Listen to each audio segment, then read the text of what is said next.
ভাই আমি গ্রামের খুব সহজ সরল একটা পোলা। ঢাকা আইছিলাম বেড়াইতে। তো চিন্তা করলাম ঢাকা যেহেতু আইছি, এক জোড়া স্টেপ কিনা লয়ে যাই। গ্রামে গেলে খুব ভাব দেয় দেওয়ার, মাইয়ারা দেখলে পছন্দ করবো। এই চিন্তা কইরা স্টেপের শোরুমে গেলাম।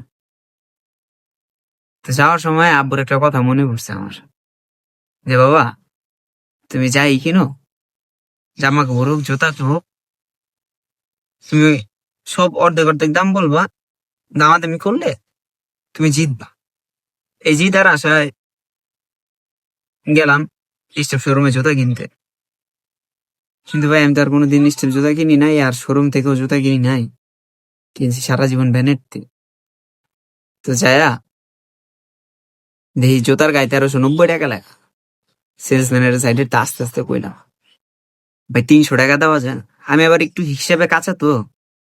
সেলসম্যান হাসি দিয়া কইলো, ভাই 1390 টাকাই একদম, এখানে কোনো দামাদামি চলবো না।"